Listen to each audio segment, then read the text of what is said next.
أعوذ بالله من الشيطان الرجيم. بسم الله الرحمن الرحيم. الحمد لله الذي أنزل على عبده الكتاب ولم يجعل له عوجا قيما لينذر بأسا شديدا من لدنه ويبشر المؤمنين الذين يعملون الصالحات أن لهم أجرا حسنا ماكثين فيه أبدا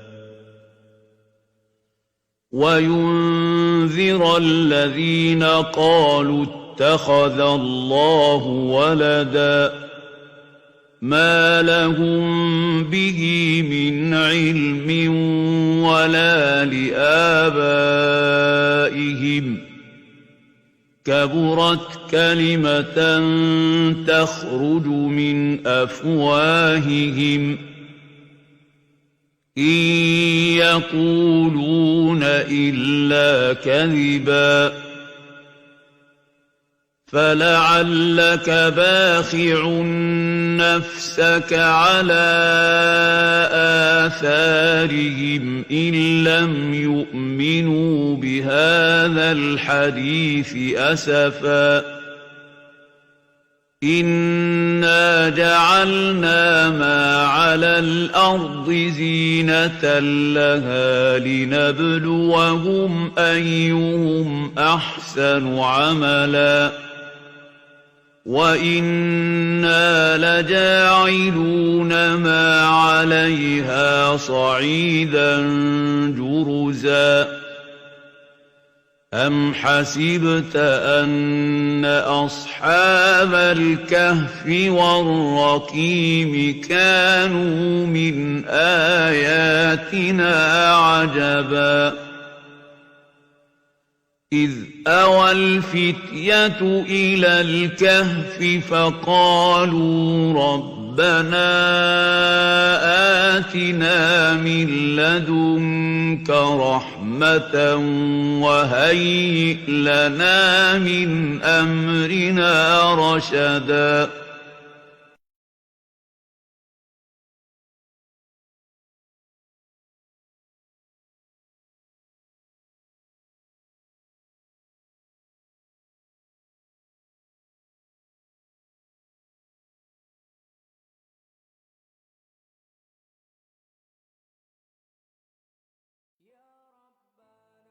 يا ربنا اعترفنا بأننا أقترفنا وآننا أسرفنا على لظى أسرفنا يا ربنا اعترفنا بأننا أقترفنا وآننا أسرفنا على لظى أسرفنا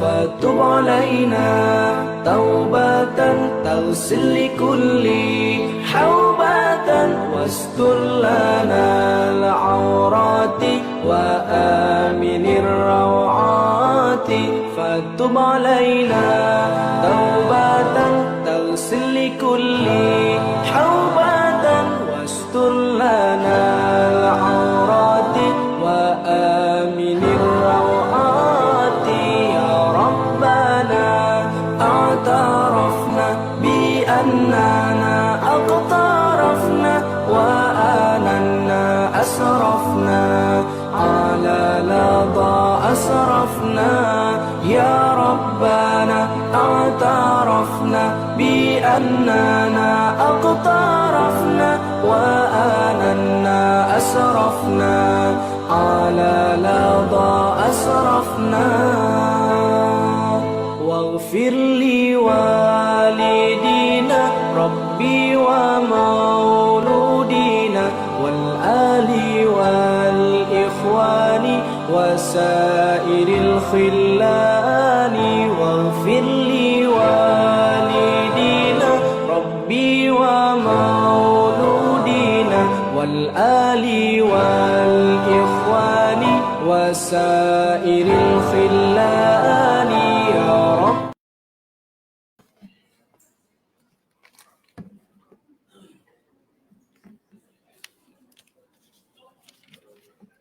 أعوذ بالله السميع العليم من الشيطان الرجيم.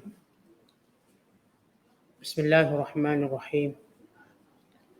فمن أظلم ممن كذب على الله وكذب بالصدق إذ جاءه أليس في جهنم مثوى للكافرين والذي جاء بالصدق وصدق به أولئك هم المتقون لهم ما يشاءون عند ربهم ذلك جزاء المحسنين يكفر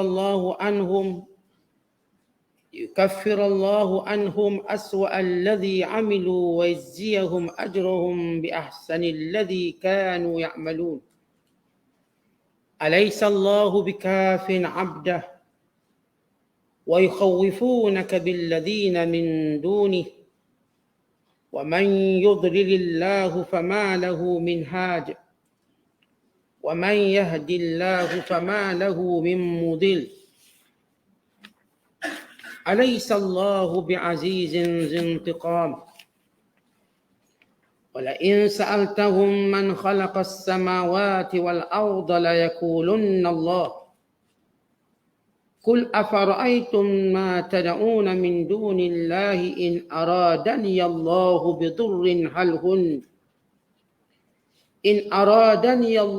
بضر هل هن كاشفات ضره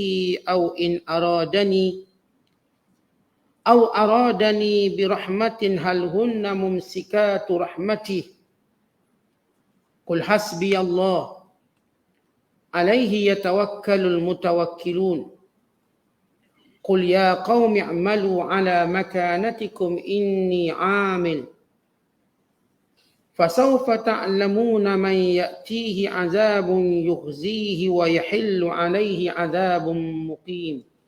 صدق Allahul Azim.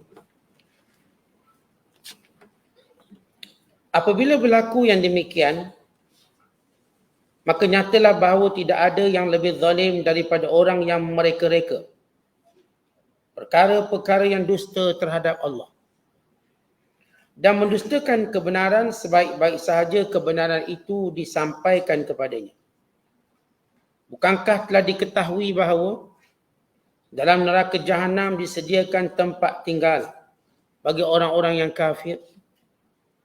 Dan nyatalah bahawa yang membawa kebenaran tauhid dan hukum agama serta ia dan pengikut-pengikutnya mengakui kebenarannya dengan mematuhi hukum itu, mereka itulah orang-orang yang bertakwa. Disediakan untuk mereka apa yang mereka kehendaki di sisi Tuhan mereka. Demikianlah balasan orang-orang yang berusaha memperbaiki amal perbuatannya. Limpah kurnia yang demikian diberikan kepada orang-orang yang bertakwa, kerana Allah hendak menghapuskan dari mereka kalau ada seburuk-buruk amal perbuatan yang mereka telah lakukan serta membalas mereka akan pahala mereka dengan balasan yang lebih baik dari apa yang mereka telah kerjakan. Bukankah Allah cukup untuk mengawal dan melindungi hamba-Nya yang bertakwa? Dan mereka menakutkanmu, wahai Muhammad, dengan yang mereka sembah yang lain dari Allah. Dan ingatlah sesiapa yang disesatkan oleh Allah dengan pilihannya yang salah, maka tidak ada sesiapa pun yang dapat memberi hidayah petunjuk kepadanya. Dan sesiapa diberi hidayah petunjuk oleh Allah dengan sebab pilihannya yang benar, maka tidak ada sesiapa pun yang dapat menyesatkannya. Bukankah Allah Maha Kuasa lagi berhak membalas dengan azab seksa kepada golongan yang bersalah? Dan demi sesungguhnya, jika engkau, wahai Muhammad, bertanya kepada mereka yang musyrik itu, siapakah yang menciptakan langit dan bumi? Sudah tentu mereka akan menjawab, Allah. Katakanlah kepada mereka, kalau demikian, bagaimana fikiran kamu tentang yang kamu sembah yang lain dari Allah itu?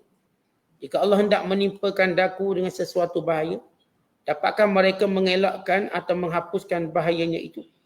Atau jika Allah hendak memberi rahmat kepadaku, dapatkah mereka menahan rahmatnya itu? Katakanlah, cukuplah bagiku Allah yang menolong dan memeliharaku. Kepadanya lah hendaknya berserah orang-orang yang mahu berserah diri. Katakanlah, wahai kaumku yang masih berdegil dalam kekufurannya, buatlah sedaya upaya kamu untuk menentang agama Islam yang aku sampaikan itu. Sesungguhnya aku juga tetap berusaha dengan bersungguh-sungguh untuk mengembangkannya. Kemudian kamu akan mengetahui kelak siapakah yang akan didatangi azab yang menghinakan serta akan ditimpakan kepadanya azab seksa yang berkekalan. Masih lagi berada dalam penafsiran surah Az-Zumar, surah yang ke-39 pada juzuk yang ke-24 bermula ayat 32 sehingga ayat 40. Ayat-ayat yang kita bacakan ini menceritakan amaran keras kepada orang-orang yang kufur, yang kafir, yang mendustakan Allah Rasul dan mendustakan perkara yang disampaikan kepada mereka dari hal-hal perkara keimanan. Dan ayat yang kita bacakan ini juga khabar gembira kepada orang-orang yang membenarkan apa yang datang dari Allah dan Rasul dan membenarkan perkara yang berkait dengan hal-hal keimanan. Maka bagi mereka itu janji Allah dengan pahalanya, dengan diampunkan dosanya, dengan pemeliharaan Allah SWT. Dan ayat kita bacakan ini juga menceritakan supaya jangan takut ugutan orang-orang kafir dengan sembahan mereka. Kerana Allah akan melindungi orang-orang yang beriman dengan pemeliharaannya. Dan ayat kita bacakan ini juga satu takrir, yakni suatu penegasan tentang betapa palsunya patung-patung yang mereka sembah. Dengan dua persoalan yang Allah Ta'ala tanya untuk difikirkan, bukan untuk dijawab. Tentang kebatilan penyembahan berhala dan juga amaran Allah Ta'ala akan kesudahan yang paling menyakitkan, yang paling buruk bagi mereka yang kufur kepada Allah SWT pada hari kiamat. Kata Allah, "Faman azlamu mimman kadzaba 'ala Allah." Siapakah yang paling zalim? Allah menyebut satu perbuatan yang paling berada di tahap paling tinggi. Kejahatan paling tinggi sekali. Kejahatan yang paling buruk sekali, iaitu mendustakan Allah. Dan mendustakan apa yang dibawa oleh Nabi, oleh Rasul, oleh Nabi Muhammad sallallahu alaihi wasallam. Bila Allah menyatakan, "Faman azlamu mimman kadzaba 'ala Allah wa kadzdzaba bis-sidq idz ja'ah." Siapakah yang paling jahat sekali, yang paling buruk kelakuannya sekali daripada orang yang mendustakan Allah dan mendustakan kebenaran yang datang daripada Rasulullah ketika mana diterangkan kepadanya. Ini menunjukkan bahawa para rasul yang diutuskan, bukan semua para pendakwah mesti menerangkan dahulu. Seorang tidak akan disebutkan kekufuran mereka melainkan sesudah diterangkan lalu mereka menolaknya. Maka jelas kekufuran. Selagi mana tidak dijelaskan, maka kekufuran ini muhtamal. Muhtamal maksudnya masih tergantung. Tapi setelah diberitahu, maka dia menolak dan menentangnya. Sebab itu Allah menyebut izja'ah bila mendatanginya. Kerana mungkin ada orang yang tidak sampai kepadanya dakwah. Tak sampai dakwah padanya. Wa imma kerana jarak yang jauh. Wa imma kerana bahasa yang berlainan. Mungkin orang ni, ialah dia duduk jauh, bahasa pula berlainan. Pendakwah pula tak sampai pada mereka. Sebab itu bila para ulama mendefinisikan mukallaf. Mukallaf merujuk kepada orang yang akan dipertanggungjawabkan dengan apa yang mereka lakukan. Kalau mereka lakukan yang baik, maka syurga. Mereka melakukan perkara yang buruk dan jahat, maka dosa dan neraka. Maka ini sebut mukallaf. Yang ia terkhusus kepada manusia dan jin. Mukallaf ini manusia dan jin. Kita panggil mukallaf. Ahkamut taklif. Di antara syarat taklif itu ialah sampai dakwah padanya. Kalau tidak sampai dakwah padanya, maka tidak dianggap sebagai mukallaf. Yang kedua, selamat panca inderanya. Salimul hawas. Kalau dia orang pekak, orang buta, Maka mana mungkin dia dapat disampaikan dakwah padanya. Dia dah pekak, tak dengar. Buta pula tak nampak. Bila biasa kalau orang pekak dan buta, maka dia automatik bisu. Maka ini tidak disebut mukallaf. Kerana itu Allah menyebut ija'ah ketika mana kebenaran datang kepadanya. Dan menjadi suatu sunnatullah bahawa kebenaran ini akan sampai pada semua manusia. Secara umumnya akan sampai. Dan demikian Allah memelihara agama Allah untuk sebar seluruh dunia. Sebagaimana disebut oleh Nabi SAW, cari Islam akan masuk sama ada rumah batu ataupun khemah. Sama ada bandar ataupun badu. Cari Islam ini akan masuk ke dalam setiap rumah manusia. Bagi menunjukkan bahawa Islam ni sifatnya memang tersebar. Akan terus ada orang-orang yang menyebarkan Islam. Dia ada satu skuad dakwah. Mereka masuk ke Amazon. Jumpa dengan orang asli. Yang berakhir keislaman mereka. Satuan dakwah daripada UK. Pergi ke Amazon. Pedalaman. Sepanjang sungai Amazon. Dan sebagian pendakwa yang pergi ke Papua New Guinea. Menjadikan satu kabilah memeluk Islam. Maka Allah menghendaki bahawa agama ini akan tersebar. Itu penjelasan penerangan akan sampai. Allah menyebut dalam Al-Quran, yuriduna liyutfi'u nurallahi biafwahihim wallahu mutimmu nurihi. Kata Allah Ta'ala, mereka ingin memadamkan cahaya Allah, Allah akan sempurnakan cahaya. Allah tetap akan sempurnakan cahaya Allah. Walau karihal musyrikun, walau orang-orang penyembah berhala tak suka. Kita tengok ni pedalaman ni banyak sembah berhala, banyak orang yang kita katakan ateis, banyak orang berdasarkan primitif, agama berdasarkan pada nenek moyang. Islam tetap sampai. Maka Allah menyatakan yang paling zalim, yang paling jahat, dan ini menunjukkan hukuman yang paling besar dan paling dahsyat ialah orang yang mendustakan Allah dan mendustakan Rasul yang menyampaikan kebenaran ketika mana sampai kepadanya. Kemudian kata Allah, Alaysa fi jahannama maswal lil kafirin. Kerana itu, bukankah neraka sudah pun siap sedia untuk diberikan kepada setiap orang-orang yang kafir. Allah terus menyebut ancamannya.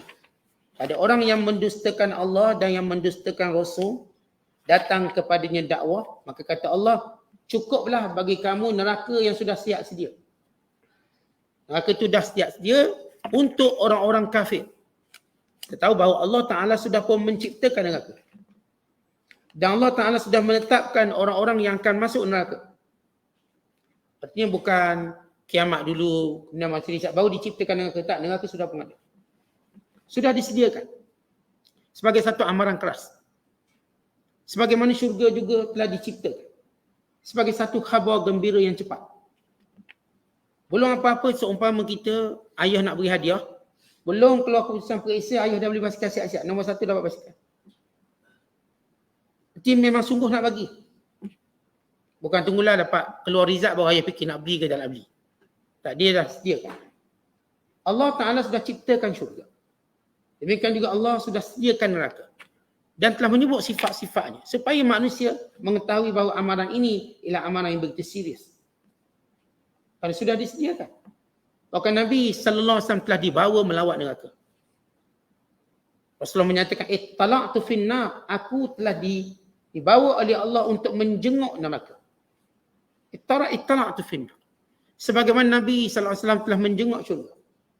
Dan melihat sifat-sifatnya, azabnya dan sebagainya. Dan peristiwa hadis Isra Mi'raj yang masyhur. Jadi Allah menyatakan, Alaysa, bukankah sudah ada tempat dalam jahanam yang disediakan untuk orang kafir? Amaran terus, kata Allah, Walladhi ja'a bis-sidq, tetapi bagi orang yang membenarkan kebenaran yang datang kepadanya, saddaqa bihi, membenarkannya, ulaika humul muttaqun, merekalah sebenarnya orang-orang yang bertakwa. Dalam ayat ini Allah Ta'ala menjelaskan khabar gembira pula kepada orang-orang yang benar lagi membenarkan. Dia benar dalam menerima dakwah tadi dan membenarkan apa yang dibawa kepadanya. Maka Allah Ta'ala menyebut tentang bahagian mereka ataupun balasan yang Allah Ta'ala berikan pada mereka. Yang pertama ialah mereka ini Allah letak di dalam satu title namanya muttaqun.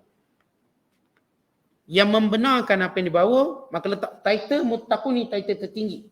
Kita ada muslim, mukmin, muttaqin. Dalam title ataupun tahap-tahap keimanan. Maka Allah menamakan orang-orang yang membenarkan apa yang dibawa oleh Rasul sebagai muttaqun. Artinya kalau kita perhatikan dalam Al-Quran, bila Allah menyebut tentang syurga, Allah akan kata macam ni, uiddat lil muttaqin, disediakan kepada orang bertakwa. Seringkali pujian kepada orang bertakwa.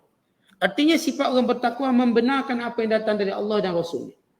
Tanpa teragak-agak, tanpa merasakan ada syak, tidak ada. Alladzina amanu wa lam yalbisu imanahum bidzulmin ulaika lahumul amn wa hum muhtadun. Mereka yang beriman itu dan dalam hati mereka tidak ada syak. Perkataan tidak ada kezaliman, yang tidak ada syirik. Mereka lah orang yang aman di hari akhirat kelak. Aman di padang mahsyar. Bukan aman sebelum tu dalam kubur. Bukan aman sebelum tu ketika mana datangnya malakul maut. Aman. Ketika mana orang takut melihat malakul maut, orang beriman diamankan. Mereka mendapat salam daripada Allah. Dan khabar gembira, lahumul busyra fil hayati dunia. Bagi mereka khabar gembira semenjak dunia lagi. Ini semenjak mereka melihat malakul maut datang pada mereka, mereka sudah merasa aman. Dan dalam kubur mereka merasa aman. Waktu dibangkitkan, mereka diberikan keamanan daripada huru hara akhirat. Sehinggalah mereka dipimpin untuk masuk ke syurga. Dan dalam akhir surah Az-Zumar disebut bagaimana orang beriman, orang bertakwa dipimpin. Allah menyebut sifat takwa. Wasiqal ladzina taqaw, dan dipimpin orang-orang yang bertakwa. Ilal jannati zumara, menuju ke syurga dengan berbaris, dengan berkumpulan. Maka ini nilai ataupun bagi orang yang membenarkan apa yang datang dari Allah dan Rasul, mereka dapat satu gelaran tertinggi namanya al-muttaqun. Kata Allah, ulaika humul muttaqun. Lagi apa janji Allah pada mereka? Lahum ma yasha'una inda rabbihim. Bagi mereka apa saja yang mereka nak, yang sudah disediakan di sisi Tuhan mereka. Zalika jazaa'ul muhsinin, zalika jazaa'ul muhsinin. Itulah dia balasan bagi orang yang melakukan kebaikan. Bila Allah menyebut perkataan ihsan di sini, muhsin, muhsin ni secara makna literalinya maksudnya orang-orang yang melakukan kebaikan. Tapi ihsan di sini kata ulama memberi maksud an ta'budallaha ka'annaka tara fa in lam takun tara fa innahu yara. Menyembah Allah seperti Allah melihat. Kalau kamu tidak merasakan Allah melihat, kamu mengetahui Allah melihat. Maka ini balasan orang yang jujur dengan Allah. Ihsan ialah makam jujur dan ikhlas. Yang buat bukan kerana orang. Bukan ditengok oleh orang, bukan dipuji oleh orang atau diugut oleh orang. Mereka buat kerana melihat Allah. Melihat kebesarannya, melihat sifat pemurahnya. Maka kerana itu mereka melakukannya, maka mereka digelar muhsinin. Daripada perkataan ihsan. Muhsin yang benar-benar buat baik kerana Allah. Dan terjemahan lebih tepat. Buat baik itu mungkin kerana orang. Tapi bila Allah sebut perkataan muhsinun, daripada kalimah ihsan, dia buat baik kerana Allah. Mengharapkan pahala Allah, bukan pujian. Bukan takut cacian, kejian. Kerana Allah, muhsin. Kenapa lagi bagi mereka, orang-orang yang membenarkan Rasul, membenarkan apa yang datang dari Allah, liyukaffirallahu anhum aswa'al ladzi amilu, dan diampunkan pula dosa-dosa mereka. Orang yang beriman, Allah ampunkan dosa-dosa yang mereka lakukan. Ini menunjukkan bahawa orang beriman juga tidak sunyi daripada dosa. Orang bertakwa tidak juga sunyi daripada dosa. Sebab itu Allah janjikan diampunkan dosa. Cuma mereka ada suatu benda yang paling bernilai, mereka tidak menyekutukan Allah. Tidak mensyirikkan Allah. Mereka membenarkan apa yang datang dari Allah dan Rasul. Adapun maksiat itu bukan datang kerana mereka menolak kebenaran daripada Allah, melainkan kerana syahwat. Melainkan kerana nafsu, godaan syaitan. Tanpa mereka mengatakan apa yang mereka lakukan itu betul. Ini orang beriman, dia bukan buat kejahatan kerana kufur pada Allah. Bukan. Dia bukan buat kejahatan kerana menentang Allah. Tidak. Tapi buat kejahatan ini kerana dorongan nafsu. Kerana kelemahan iman. Kerana keadaan bi'ah, suasana. Kita kan tengok kalau kita duduk tempat yang kuat iman, kita pun kuat iman. Duduk kat Mekah, semua baik. Semua pergi masjid awal, mana ada masjid lambat. Duduk kat Mekah. Kita duduk Malaysia, tengok tempat. Kalau komat lambat, lambatlah kita masuk. Tengok tempat. Kalau orang tak tanya kita datang ke tak datang, hari Jumaat tu tak kenal kita, tak datang pun tak apa. Hari Jumaat bukan kenal kita. Kan lain. Kalau tuan-tuan pergi melancong negeri orang, semangat ke masjid sama tak tempat yang kita orang kenal kita? Tak sama. Ni orang tak kenal kita, tak pergi pun orang tak tahu. Ini tempat ni orang kenal kita, tak pergi 2 kali orang tanya, dari mana lama tak pergi? Lama tak nampak. Jadi benda tu mewujudkan suasana berbeza. Maka orang beriman, dia tidak meninggalkan kebaikan kerana mengingkarinya atau melakukan kejahatan kerana sifat-sifat tidak percaya pada kebaikan itu, bukan kerana dorongan nafsu ada. Nafsu ada, syahwat ada, syaitan ada. Sebab tu dia selalu fikir nak qada tak apa. Hari ni memang tak pergi kuliah, tahun depan start semangat tiap-tiap hari. Macam tu. Dia punya jiwa je macam tu. Tak apa, malam ni mungkin tak bangun qiyam. Lepas ni, mula Ramadan, tak tidur punya. Dia punya azam dia lain. Sebab dorongan dia tak buat benda tu bukan kerana dia mengingkari. Tidak juga menolak. Tidak juga kerana sombong, tapi syahwat. Kita tengok bila datang hari tak semangat kita. Tak nak ngaji. Bukan kita tolak kelebihan mengaji Quran. Kita tahu kelebihan mengaji Quran. Tapi ada hari tak semangat nak ngaji. Baca pun sikit-sikit. Baca pun sekian-sekian. Bukan kita tak tahu kelebihan Al-Kahfi. Tahu, tapi saya nak start Jumaat depan lah Ustaz. Jumaat ni baca 10 ayat je Ustaz. Paling minimum. Nanti Jumaat depan insyaAllah. 2 kali saya baca Kahfi. 2 kali. Dia cuba untuk seolah dia nak cover balik. Sebab dia tak meninggalkan benda tu kerana benci atau sebagainya. Melainkan ada manusia ni ada pasang surut iman. Sebab tu Allah Ta'ala menyebut orang beriman dia ada dosa. Tapi bukan dosa macam orang kafir buat dosa. Sombong dia, jahat dia. Tapi kerana kelemahan iman. Allah janjikan pada orang bertakwa ada iman yang mereka ada. Yukaffirallahu anhum. Untuk Allah ampunkan dosa kejahatan yang pernah mereka buat. Kejahatan-kejahatan yang mereka lakukan. Maka Allah Ta'ala hapuskan semuanya. Sebagaimana kata Allah, Yukaffirallahu anhum. Menunjukkan bukan sekadar diampunkan dosa, bahkan digugurkan hukumannya. Maksudnya dalam catatan dosa pun tak ada. Hukuman pun tak ada. Maka ini janji Allah Ta'ala kepada orang yang beriman. Yang membenarkan apa sahaja yang datang dari Allah dan Rasul. Dikelompokkan sebagai golongan muttaqun. Diberikan apa sahaja yang diinginkan, yang telah disediakan di sisi Tuhan. Diampunkan dosa. 3. Kemudian Allah Ta'ala menyebut. Alaihissallahu bikafin abdah. Bukankah Allah Ta'ala menjaga hamba-Nya? Berkenaan dengan ayat ini, diriwayatkan daripada Abdul Razak, daripada Muammar, ataupun daripada Ma'mar. Qala li rajulun, qalu lin Nabi sallallahu alaihi wasallam, la takuffanna an syatmi alihatina aw lana'murannaha. Kata pemimpin-pemimpin musyrik Mekah. Mereka datang jumpa Nabi sallallahu alaihi wasallam. Lalu mereka berkata, wahai Muhammad, sama ada kamu berhenti daripada memaki berhala-berhala kami, menyebut yang buruk-buruk tentang berhala kami, ataupun la tukhabbilannaka aw tusibannaka bisu, atau berhala ini akan timpakan bala pada kamu. Ini berhala ini akan timpakan bala pada kamu. Sama ada kamu berhenti daripada memaki Tuhan-Tuhan kami. Rasulullah SAW dia tak maki berhala. Tapi dia cuma menyebutkan kebenaran. Tapi orang kafir ni bila dia nak menolak, maka dia sebut perkataan nak maki. Atau memaki. Tidak pernah Rasulullah SAW memaki berhala-berhala yang mereka sembah. Bahkan datang larangan kita memaki agama lain. Wala tasubbul ladzina yad'una min dunihi fayasubbullaha adwan bighairi ilm. Jangan kamu memaki sembahan yang lain daripada Allah, kerana nanti mereka akan memaki Allah tanpa ilmu. Kita tak dibenarkan maki agama lain.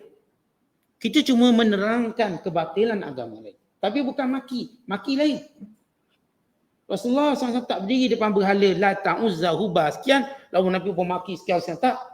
Sebab Rasulullah bukanlah orang yang suka maki. Bukan orang yang memaki orang. Tak pernah. Islam menyatakan aku tidak dibangkitkan untuk memaki orang. Atau melaknat orang. Tapi bila mereka nak tunjuk buruknya Rasulullah, mereka guna perkataan macam ni, surat-surat khabar, media-media massa. Bila dia nak tashwih, dia nak beri gambaran buruk kepada ucapan-ucapan baik, maka digunakan kalimah-kalimah buruk. Kan surat khabar dia punya headline dia tu kan teruk-teruk. Tengok bola, contoh bola sepak kan. Bola sepak. Dia sebut pasukan A telah meratah pasukan B. Bunyinya meratah, teruk no. Telah membelasah. Telah menjadikan pasukan itu sebagai sayur untuk dimakan. Headline dia kan buruk-buruk. Dan kita lihat bila surat khabar mainkan headline yang teruk.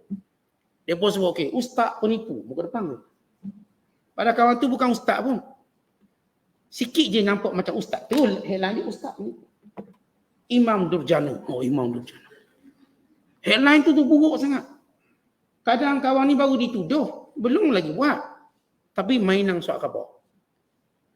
Jadi orang kafir macam mana nak buat satu headline yang tunjuk Rasulullah teruk. Mereka kata, wahai Muhammad, berhenti maki Tuhan-Tuhan kamu, patung-patung kamu. Atau nanti kamu akan dikenakan bala oleh patung-patung kamu. Patung kami nak turunkan bala pada kamu. Maka Allah turunkan ayat ini. Allah menyatakan, alaihissallahu bikafin abdah. Wahai Muhammad, Allah akan menjaga hambanya. Wa yukhawifunaka billadhina min duni. Mereka cuba menakut-nakutkan kamu dengan sembahan mereka. Tentang kita diajar takutkan manusia dengan Allah. Kamu takutlah Allah. Maka itu ayat yang wajib dalam rukun khutbah. Ittaqillah. Takut Allah. Takutlah Allah. Tapi mereka tak mampu gunakan takutlah berhala kami. Tak ada. Mereka tak mampu menggunakannya. Kerana berhala itu bukan Tuhan. Tapi orang beriman, memang bahasa orang beriman kepada sesama kita. Takutlah Allah. Awak ni yang buat macam-macam, takutlah Allah. Jangan sampai Allah seksa awak. Jangan sampai turun bala. Bukan kita berpesan pada pemimpin-pemimpin kita, takutlah Allah. Jangan sampai turun bala pada negara kita. Ia adalah pesan-pesan keimanan. Bahkan Rasulullah SAW berpesan pada semua umatnya dengan berkata, ittaqillah haitsuma kun. Takutlah kamu pada Allah di mana pun kamu berada. Yang saya sebut dalam rukun khutbah, wajib sebut ittaqillah. Ya ayyuhalladzina amanu taqullah. Wahai orang-orang yang beriman, takutlah Allah. Bertakwalah pada Allah. Tapi orang kafir ini dicuba takutkan dengan berhala. Wahai Muhammad, takutlah kamu dengan berhala kami. Tetapi bahasanya tak kuat. Sebab berhala itu bukan Tuhan. Bila kita sebut takutlah Allah, dia kuat sebab Allah itu Tuhan. Lepas itu kita akan kata pada orang tipu awak, yang tipu saya ingat, takutlah Allah. Pasti ada pembalasan. Yang zalim, takutlah kamu pada Allah. Semua orang bila diingatkan Allah, mereka rasa takut dan gerung. Kalaupun mereka sombong, mereka juga tahu akibat nanti. Sebab dalam Al-Quran Allah menyebut, wa idza qila lahu taqillah. Bila Allah menyebut tentang orang-orang yang sombong, ketika mana dikatakan kepada mereka takutlah Allah, fa akhazatul ismu. Fa akhazatul izzatu bil ism. Lalu sombong mereka sehingga mereka tak peduli dosanya. Fahasbuhu jahannam. Maka cukuplah orang yang sombong ini tempatnya dalam neraka. Diingatkan takutkan Allah, kemudian disebut akibatnya neraka. Kamu takut Allah, nanti kena neraka. Lalu kata Allah Ta'ala, Allah akan pelihara hambanya. Wahai Muhammad, mereka menakut-nakutkan kamu. Allah akan jaga kamu, tak payah takut. Diceritakan, ketika mana Nabi SAW, selepas pembukaan kota Mekah, maka Rasulullah menghancurkan semua berhala. Dan dalam Kaabah, di luar Kaabah, bukan di setiap kabilah-kabilah.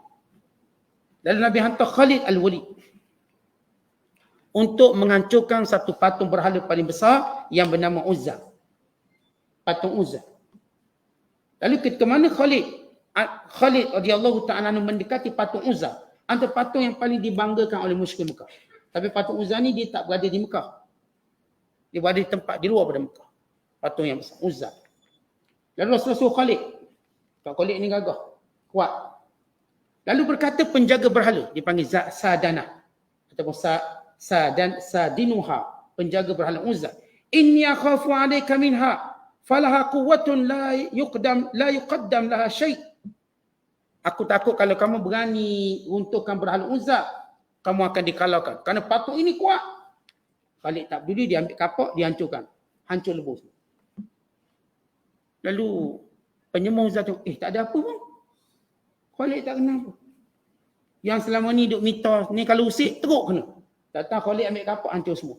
Sebagaimana Ibrahim AS menghancur. Tak terkena apa-apa. Jadi kenyataan mereka wa yukhawifunaka, mereka takut-takutkan kamu dengan berhala mereka sembah, tak ada apa. Akhirnya seluruh berhala dirobohkan di semalanya tanah. Semua. Tidak tersisa walau satu. Baik dalam Kaabah, baik di luar Kaabah, baik di Taif, baik di persekitaran di luar kota Mekah, semua tak ada. Ia terus menutup mitos-mitos yang mereka tanamkan berkurun lamanya. Kononnya berhala ini ada kekuatan.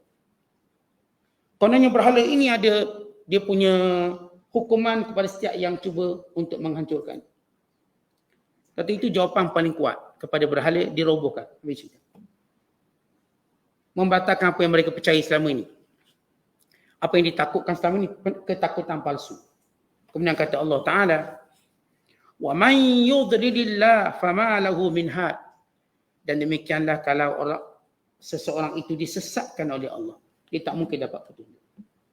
Dan kenapa Allah Ta'ala menyebut tentang siapa yang disesatkan oleh Allah, maka dia tak akan dapat petunjuk. Sedangkan kita katakan kita disuruh mengajak orang beriman. Tiba-tiba kita kata dah Allah dah sesatkan dia, tak ajak buat apa? Dia dah disesatkan. Allah dah tentukan kesesatan. Baik, Allah menentukan kesesatan melalui sunnatullah. Bagaimana sunnatullah? Bila diterangkan, bila telah dijelaskan, lalu mereka tidak mempedulikannya, maka mereka ini di kalangan orang yang disesatkan. Tapi kalau mereka diterangkan, dijelaskan, lalu mereka peduli, mereka di kalangan yang dapat petunjuk. Kesalahan pada mereka sendiri yang bersifat sombong. Sebab itu Allah Ta'ala sebut dalam ayat yang lain, faman syaa'a falyu'min wa man syaa'a falyakfur. Siapa yang ingin beriman maka dia beriman. Siapa yang ingin kufur maka dia kufur. Untuk menunjukkan bahawa ikhtiar tu ada pada diri manusia. Ya Allah menentukan. Pada ikhtiar yang Allah Ta'ala ciptakan pada diri manusia. Bila kamu mengambil sebab-sebab tidak mau mendengar, tidak mau memikirkan, tidak mau mengambil berat hal-hal tersebut, maka tercatatlah atas kamu orang-orang yang disesatkan. Macam ginilah orang-orang yang tak peduli akhirat. Tak peduli surau bala, surau masjid. Tak peduli solatnya, tak peduli Ramadannya. Bila dia tak peduli, maka dia akan, bila Allah sesatkan mereka, maka dia tak akan dapat peduli. Sebab dia tak peduli. Cuba dia peduli Ramadan, dia peduli. Dia pun peduli kita ni dah dekat dengan Ramadan. Berapa hari lagi kita Ramadan, dia mula peduli. Saya dah ada azam. Saya pun dah bersiap siaga. Maka ini di kalangan orang yang ditetapkan hidayah. Sebab dia peduli. Dan dia berfikir. Tapi orang tak pernah fikir. Walau umur dia menuju ke senja. Umur 60, 70. Tapi tak fikir masjid, surau. Ada sahabat saya cerita. Ni dia sengaja bila mengajar buka kuat sikit. Nak suruh datang masjid memang tak datang. Tak apalah kita kuat speaker sikit. Dia tutup tingkap pula. Tak nak dengar. Habis nak cakap apa? Saat kita suruh datang, dia tak nak datang. Panggil ni pergi ke rumah, suruh datanglah masjid. Tak nak. Okey kata ke Noja ni buka kuat sikit mic. Okey bila ceramah, tutup tingkap pula. Kalau begitu dia sendiri buat. Padahal kalau dia berfikir apa yang disampaikan, bukankah kita ada otak yang sihat, akal yang boleh berfikir? Orang cakap tu bukan paksa kita, dia suruh kita fikir. Fikirlah. Kita boleh dengar orang jual obat 2 jam dia tegak. Pergi pasar hari Jumaat, dengar orang jual obat. Dengar. Seronok pula tak beli pun obat tu, tapi dengar. Dengar orang lelong barang. Tahu zaman-zaman saya dulu kalau pasar-pasar malam kita seronok pergi tengok orang lelong barang. Dengar orang jual obat. Duduk dia cerita duduk 2 jam 3 jam. Boleh duduk, boleh dengar. Dia tak ajak apa pun melainkan suruh beli obat dia, itu je. Ini yang berceramah, ajak berfikir tentang dekatnya ajar kita palsunya dunia. Hari ni orang nak cerita dunia kita sekarang makin nak hancur. Berlaku gegaran kecil di bawah, berlaku sekian-sekian. Tapi mereka cuba menganalisis dunia akan hancur. Untuk menambahkan kebimbangan yang tak mampu mereka buat apa-apa. Tuan-tuan, benda bumi akan hancur ni Allah beritahu di awal lagi lah. Dah beritahu supaya kita bersedia dengan kematian. Bumi nak bergoyang macam mana, goyanglah. Yang penting kita bersedia. Dan kita banyak benda kita akan boleh ubah fenomena kejadian yang berlaku pada alam ini yang ditentukan. Macam kita kata hari inilah. Hari ini kita dah tak tahu musim apa. Sekarang ni musim apa? Tahu tak nak kata musim apa? Macam musim banjir. Macam musim sekian, macam musim, kita boleh nak tahu.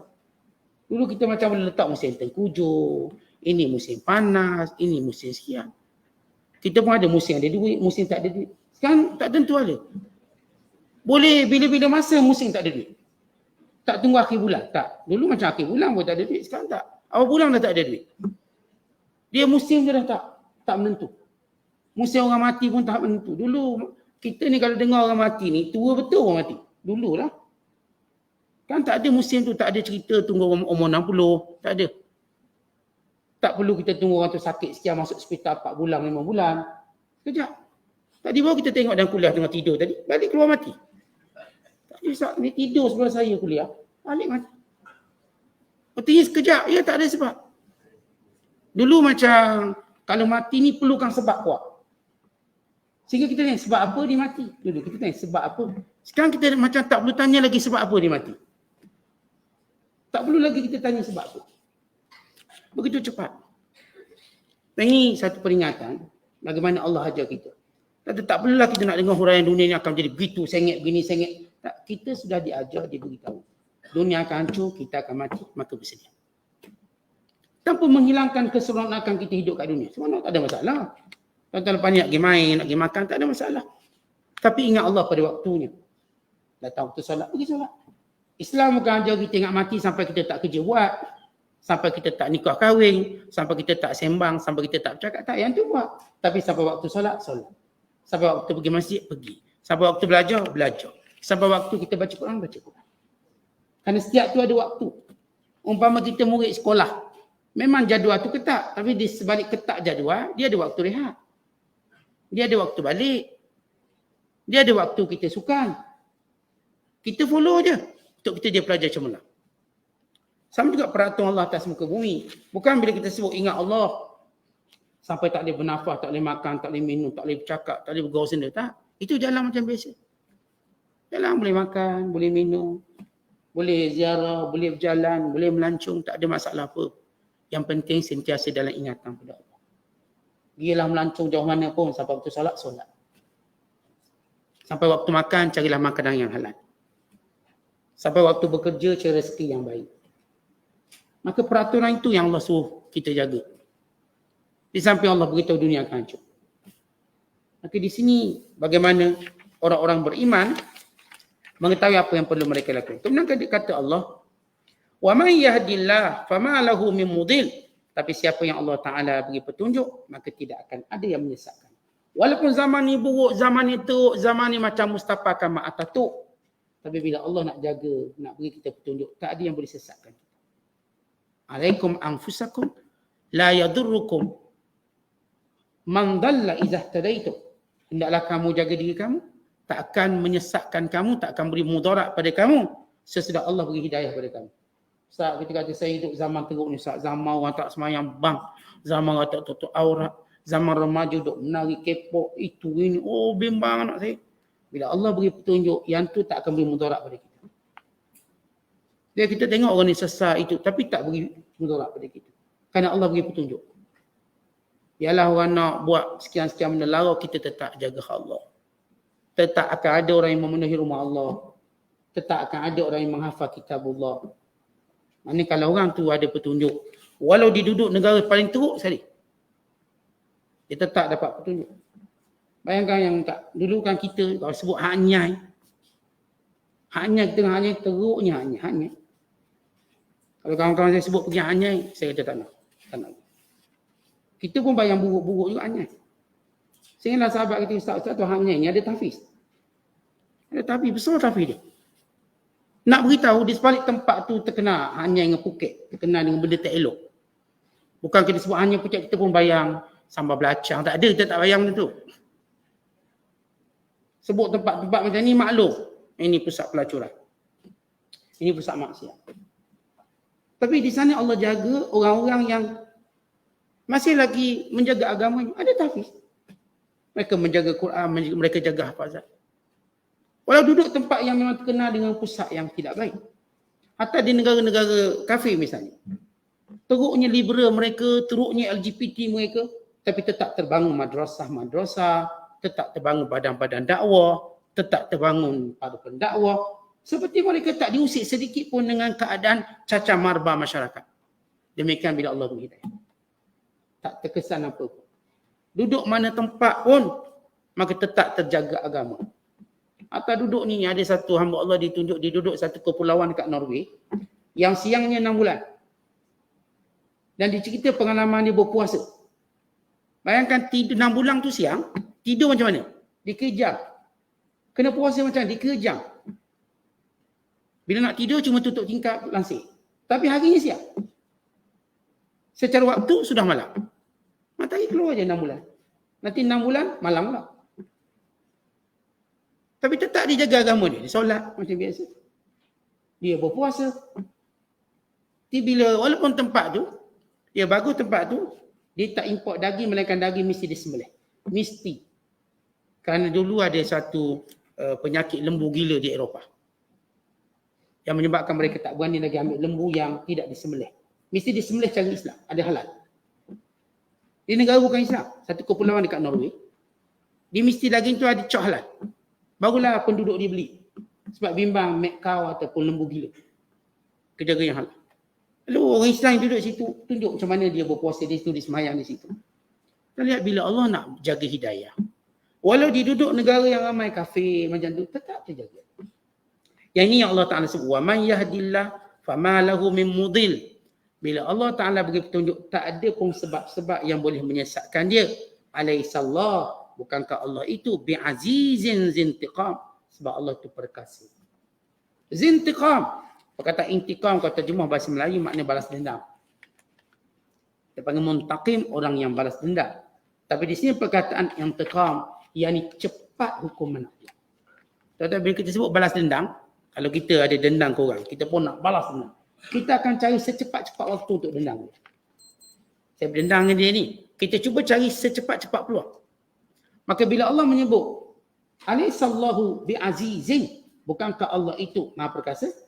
Kemudian Allah menyebut, zintiqam. Cepat pembalasannya. Maknanya orang hina Allah, hina agama Allah, pembalasan Allah begitu cepat. Habis tak kena lagi 2 tahun dah. Tak, bila dia datang, seperti dia tak beri peluang langsung. Cepat ni. Dia ditangguhkan, bukan bermaksud lambat. Ditangguhkan untuk digandakan hukumannya. Dan bila dia datang, maka dia sekilat, secepat kilat dalam membinasakan orang-orang yang mendustakan perintah Allah. Tentang secepat kilat Mekah, yang asal negeri penyembah berhala, bertukar menjadi negeri itu. Seperti sejarah itu macam tidak wujud pernah sembah berhala. Hari ini kalau ketika Mekah, kita selalu fikir tak pernah wujud di sini penyembahan berhala. Kerana cepatnya Allah hilangkan kesan-kesannya. Sampai tak ada kesan. Dulu tuan-tuan di Mekah pernah berhala. Ya, sampai tak ada kesan langsung. Sikit pun tak ada kesan. Bahawa di situ pernah ada kekufuran. Kerana bila Allah Ta'ala membalas suatu kekufuran, Allah menghilangkan semua kesan-kesannya. Sehingga nampak bersih tauhid. Bersih imannya. Sama juga Madinah. Lihat bagaimana pembalasan Allah pada orang-orang yang derhaka pada Rasul. Seperti tak ada benda tu. Munafiknya, Yahudi tak ada. Maka dibersihkan bumi Madinah. Menjadi bumi yang bersih. Demikian yang disebut perkataan zintiqam. Cepat pembalasan Allah. Sehingga menghilangkan semua saki-baki kekufuran. Seolah-olah tempat itu tidak pernah wujud. Ini kota Sadum. Bila Allah musnahkan. Seolah-olah tidak pernah wujud orang duduk di situ.